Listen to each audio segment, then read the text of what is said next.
Boa tarde, boa noite ou bom dia, a depender do horário que o seu professor vai assistir o vídeo.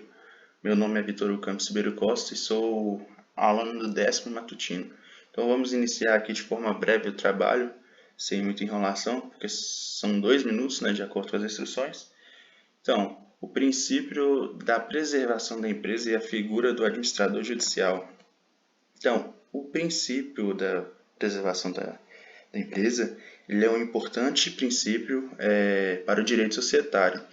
Esse princípio da preservação da empresa é onde os sócios de uma empresa,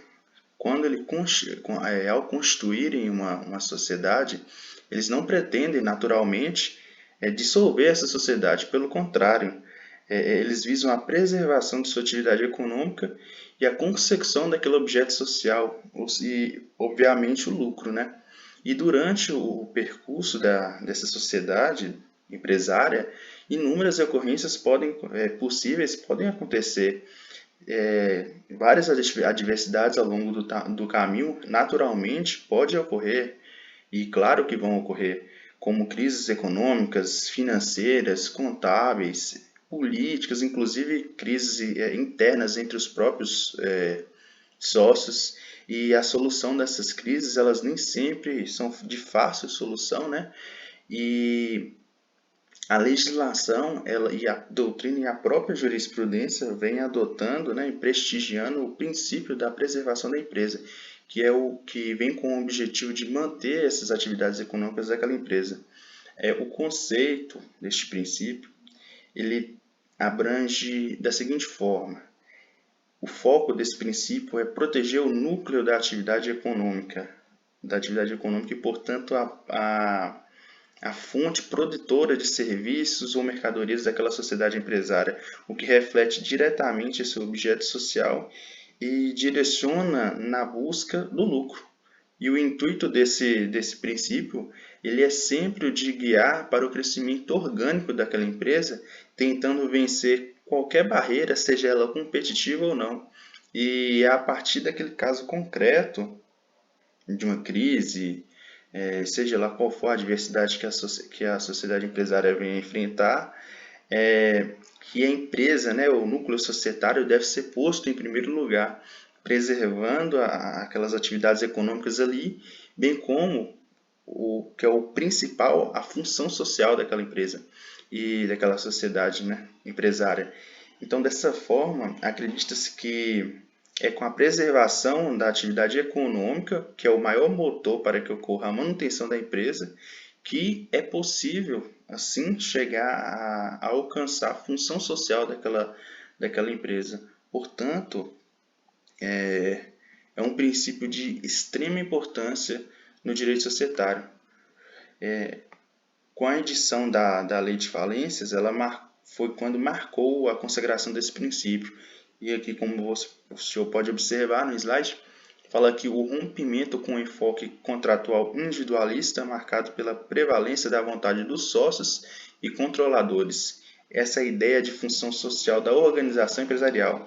E o valor básico prestigiado nesse princípio é a conservação da atividade, não do empresário, ou estabelecimento ou a própria sociedade. E este princípio ele atua em duas frentes, que é a manutenção da atividade empresarial em momentos de crise, em processo falimentar ou de recuperação social, e outra associada à ideia de função social da empresa e à capacidade econômica do contribuinte. Agora, sobre a figura do administrador judicial.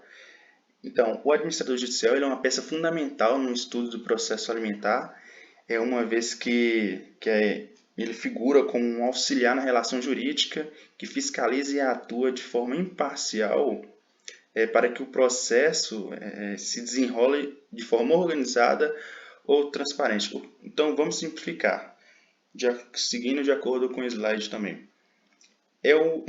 O administrador judicial ele é nomeado pelo juiz da ação e tem uma função de extrema importância no processo de recuperação judicial ou de falência. Contribui para manter viva a atividade econômica da empresa. Ele dirige o processo alimentar para minimizar os efeitos negativos da extinção de uma atividade judicial. Qualquer profissional idôneo pode ser constituído de preferência advogados, economistas, administradores de empresas ou contadores ou pessoa jurídica especializada. O administrador judicial ele veio para substituir o antigo síndico na falência e comissário da concordata.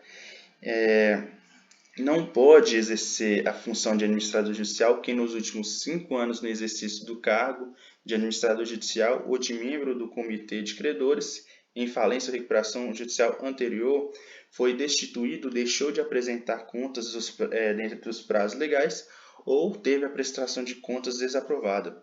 E a função do administrador judicial atua juridicamente e administrativamente. As incumbências do administrador judicial não se restringe a deveres positivos, a outros de prestação negativa, isto é, deveres de abstenção. Aqui são algumas funções do administrador judicial.